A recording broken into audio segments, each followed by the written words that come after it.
bem com o nosso corpo. Quer dizer, o Alexandre deixou para você aqui um ensinamento de vida muito profundo, Muito né, Graziela? profundo, muito. De superação dentro da própria doença, Exatamente, né? Isso que eu acho muito louco, assim, você conseguir manter... E um menino muito jovem. Jovem, ele conseguia manter um astral bacana, sem ser artificial, assim, verdadeiro, do tipo assim, ele acreditava na medicina, tanto que teve uma época que eu falei, Alexandre, você está vendo que está dando tudo errado. Vamos sair desse hospital, vamos para uma praia bacana, a gente toma sol, faz o que der, o tempo que der. Mãe, você esqueceu que eu quero ser médico? Você está louca que eu vou para a praia, lá tem médico. Então, quer dizer, ele tinha toda a consciência e toda a... tempo muito maduro. Muito maduro, muito maduro. E em relação ao irmão também, ele dava altos toques. E muitas coisas assim bacanas que aconteciam quando os amigos iam visitar ele no hospital. Não era aquela coisa de visitar um amigo doente, deprimido. Sim, ele estava doente, todo cheio de marcas, sem cabelo, um paciente tipicamente, né, oncológico. Mas ele falava assim, e aí, vocês trouxeram o último lançamento do videogame? Ficava todo mundo sem graça. Super antenado. Não, porque ele sabe, porque tinha internet, ele sabia de qual que era o lançamento. Não, a gente não trouxe. Tal. Ah, então não. Então não. Daí ele falava de brincadeira assim, e eu já tinha comprado por algum motivo, ele falava assim, bom, põe aquele videogame lá no lançamento, só vai jogar quem estiver sabendo do lançamento. Então, quer dizer, ele que excluía as pessoas da turma, Entendi. Mas de uma maneira gostosa, brincalhona, sabe? Ô, Graziela, e para você escrever esse livro? Doeu muito, porque eu fico imaginando quantas experiências você teve que reviver para poder escrever esse livro. Na verdade foi assim, eu organizei uma missa de primeiro ano de morte do Alexandre, pertinho da escola onde ele estudava, que era no Madre Alix. E convidei todos os amigos da escola e organizei a missa para as 10h30 da manhã, que era exatamente a hora do recreio. A igreja lotada, só aquelas garotas lindas, cabelão comprido, os amigos, todo mundo. Então aquilo me trazia de volta um pouco o Alexandre. No segundo ano, eu organizei uma missa um pouquinho mais longe, também perto do colégio.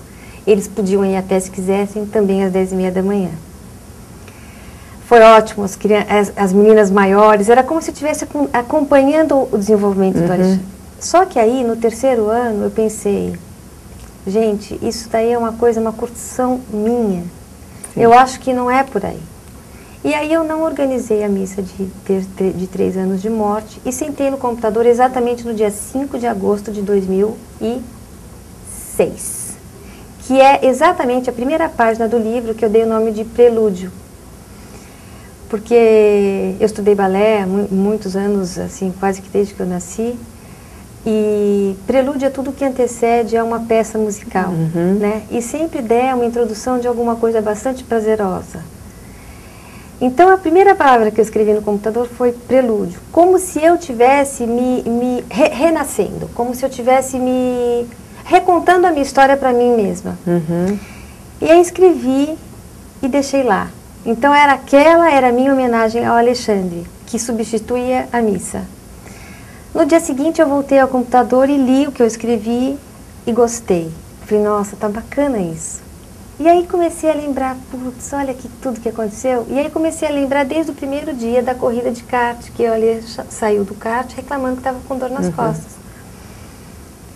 E aí, durante o processo todo, que foi intenso, porque aí eu comecei a curtir a sensação de estar próximo do Alexandre, no sentido de que, quando eu digitava as falas dele, que o livro é cheio de diálogos, eu ouvia a voz dele. Então eu falei, perfeito, eu descobri um jeito de ter o Alexandre de volta. É verdade. Então, eu começava a escrever direto, ininterruptamente, 10 horas por dia, 12 horas por dia, e o tempo passava, que era assim uma delícia.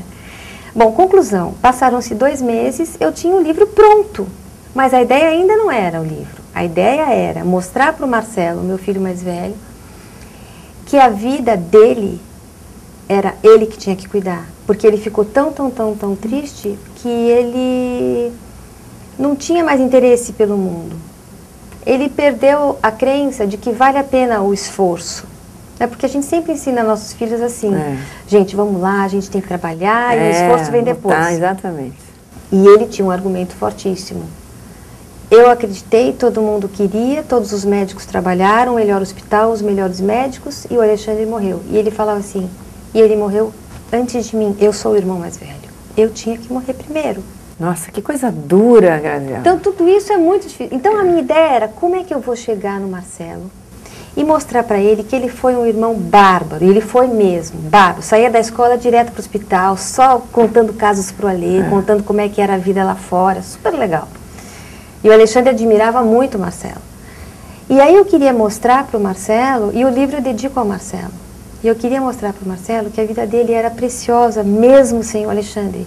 E que se a gente era obrigado a viver sem o Alê, que a gente tentasse e batalhasse para a gente viver da melhor forma. É porque a morte dele não pode ser a morte dos outros, não, né? Da família, de que ele amava. Mas é que é bastante difícil você falar isso para uma pessoa como o seu filho mais velho que está muito machucado. E aí eu comecei a imaginar assim, como que ele não pode perceber isso, né? E aí eu pensei, imagina assim uma pessoa que foi atropelada. Ela está toda machucada, em carne viva e tal.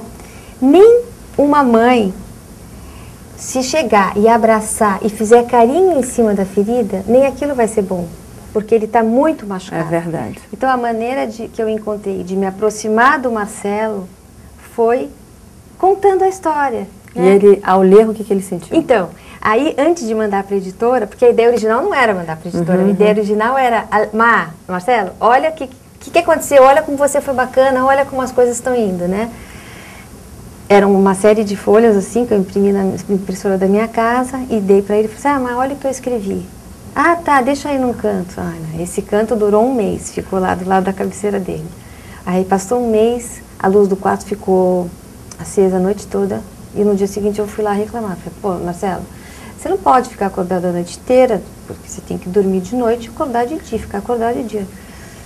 Aí ele deu um sorriso assim, meio assim, confortável e falou, não é, mãe, sabe o que é? É que eu li o livro essa noite. Eu não sabia se eu falava que bom, que ruim, e aí, né, aí eu perguntei, e aí? Mãe, best-seller. Eu achei muito bacana, eu achei muito bacana. Eu falei, então você curtiu? Falei, mãe, você conta muito bem. Aquela hora que você contou do meu acidente de kart, porque no meio dessa confusão toda, o meu marido, que não é pai do Marcelo, falou assim, putz, o que você acha da gente levar o Marcelo para andar de kart, só para esquecer um pouquinho esse assunto de quimioterapia? Eu relutei um pouquinho, mas falei, não, você tem razão, vai. Adivinha, o Marcelo teve um acidente gravíssimo na pista de kart. Deus me livre. Direto pro Einstein.